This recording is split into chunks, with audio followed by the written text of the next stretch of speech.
Hi everyone, I'm David and welcome to my channel. Before I get into this, I just want to say a massive thanks to everyone who watched my first video and for your kind comments. It can be a bit daunting doing a YouTube video for the first time, so all of your support has definitely made this second one a lot easier. As always, if you enjoy the video, can I ask that you hit the like button and subscribe to my channel so you get notifications on any new videos that I upload.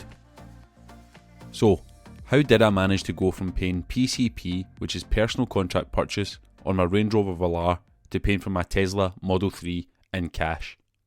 Well, there are a couple of important things that have happened since getting my car in December. The first one being timing.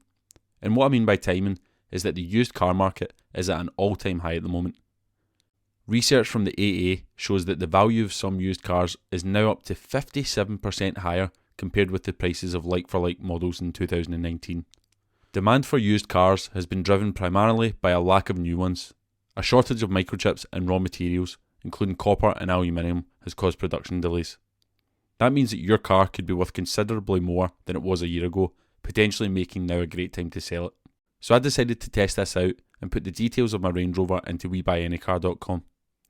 I was shocked when it popped up that they were offering £5,000 more than what my settlement figure was from Land Rover. This got me excited to say the least, as I have never had positive equity in my car. I have always used PCP as a method of buying cars, as it tends to give you more options for a lower monthly cost and gives you the flexibility of changing your car every 3 to 5 years depending on your agreement.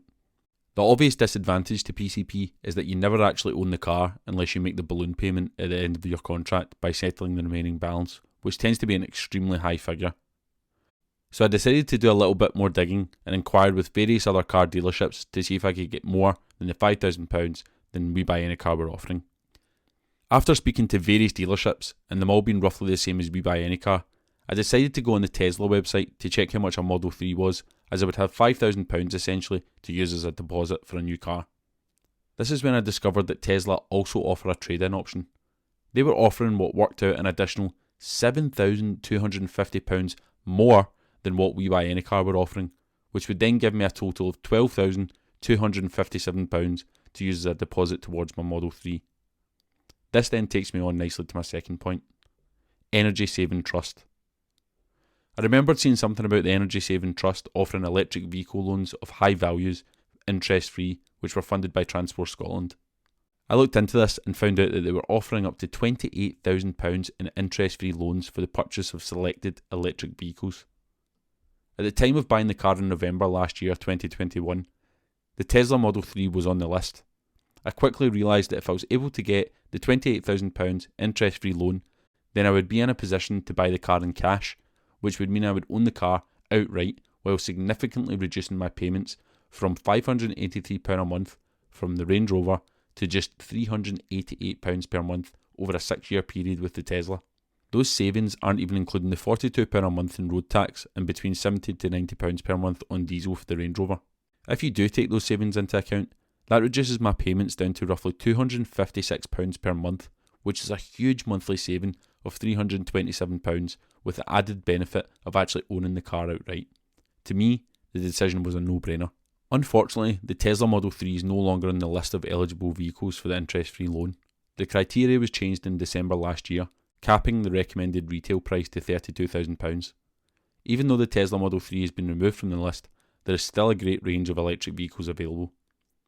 If you are thinking about the jump to an electric vehicle, I would definitely take advantage of the loan just now, as it is only available until 2023 unless extended. There is also the risk of the loan amount being reduced the longer you wait to apply, as this figure has been reduced every single year since 2018. You can also get up to £20,000 for a used electric car if you have a slightly smaller budget, and the process is the exact same as buying a brand new car, with the exception of the repayment term being up to 5 years instead of 6.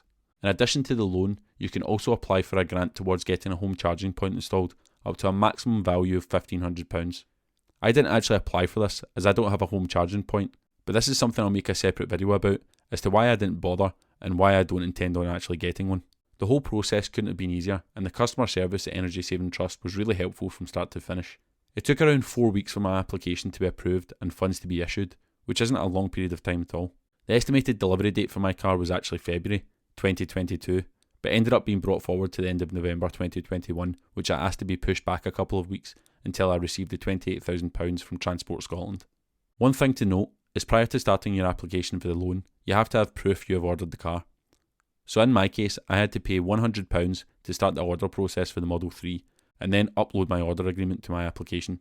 This is something to keep in mind, as I'm not sure what deposits would be required for other electric vehicles. Overall, I would strongly recommend that anyone that is thinking about changing their car for an electric one or buying an additional car to take advantage of this interest-free loan that is available from Transport Scotland. There are so many benefits to owning an electric vehicle. Not only are you helping the environment, but there are significant financial savings, such as running costs, no congestion charges, which you could be subject to in the likes of London and soon to be in many other cities like Glasgow, better driving experience and reduced noise pollution. There are obviously loads more, but they are the main ones that stick out to me. Let me know in the comments section below if you have an electric vehicle and have already taken advantage of the Transport Scotland loan, or if this is something you're considering doing. I've linked in the description below the Energy Saving Trust website, where you'll find out all the information you need to know about the process and how to apply. Thanks for watching everyone, and I'll catch you in the next one.